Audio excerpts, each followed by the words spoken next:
When Buzz Aldrin stepped into the moon in 1969, he looked out at the alien landscape and uttered two incredible airy words: magnificent desolation. For years the world thought he was just being poetic about the lunar surface, but we were wrong. Aldrin was a brilliant engineer, he was a man of math and logic, but when he returned to Earth, those two words, magnificent desolation, became the exact description of his own soul. His life completely unraveled: severe depression, alcoholism, and terrifying realization that he had achieved the ultimate human pinnacle at age 39 and had nowhere left to go. For decades the media wrote this off as a just personal tragedy, a guy who couldn't handle the spotlight. But as psychologists and space doctors re-examine the Apollo mission today, they are realizing that the darkness Aldrin brought back wasn't just him failing to readjust. It was biological and psychological shockwave, a very real consequence of exposing the human brain to an environment it was fundamentally never meant to see. To understand what actually brought the second man to the moon, we have to go back to the exact moment the entire world stopped breathing.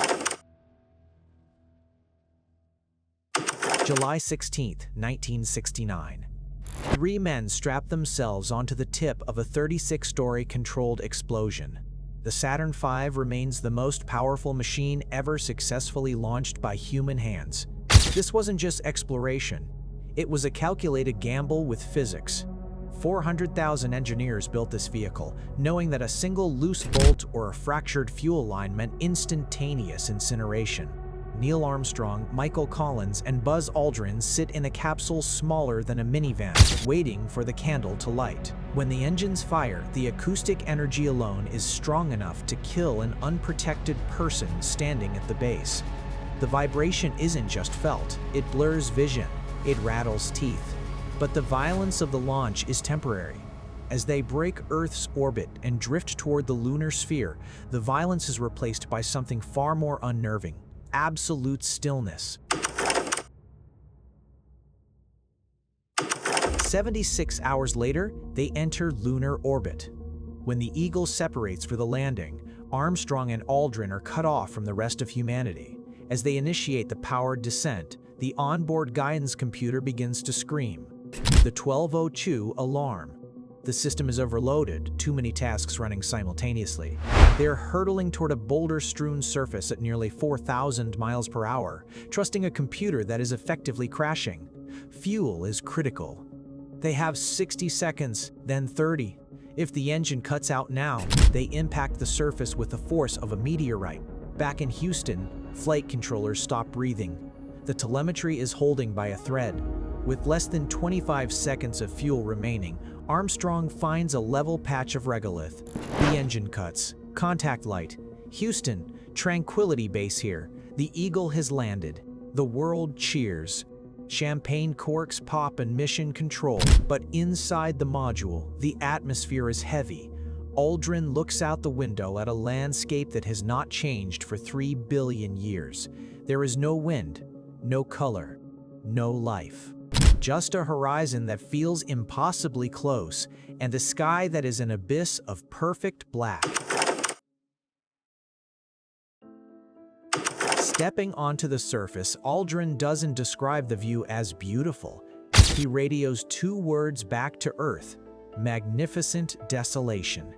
It is a precise, haunting choice of phrase, and he will repeat it for the rest of his life.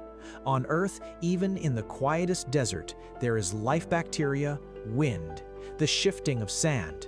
Here, there is nothing. It is a stillness so profound it feels aggressive. Aldrin realizes that his footprints will remain etched in this dust for millions of years, slowly eroded only by the gentle rain of micrometeorites. He is standing in a world frozen in time. He looks up.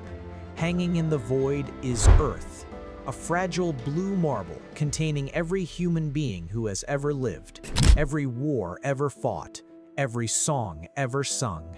The contrast is shattering. Astronauts call it the overview effect, usually described as enlightening, unifying. For Aldrin, it felt like severance. He wasn't just far from home, he was looking at home from the outside, from the perspective of the void. They return as heroes, parades, medals, the adoration of millions. But those closest to Buzz notice a shift. the discipline of the military pilot begins to crack. Aldrin falls into a deep depression. He struggles with alcoholism.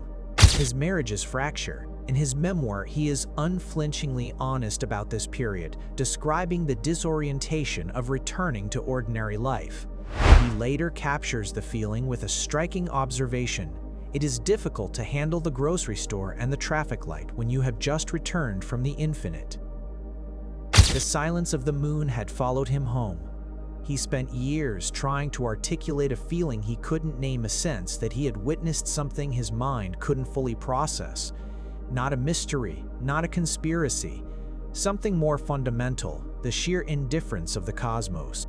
For decades, this was viewed as a psychological toll, the burden of being second or the weight of impossible fame.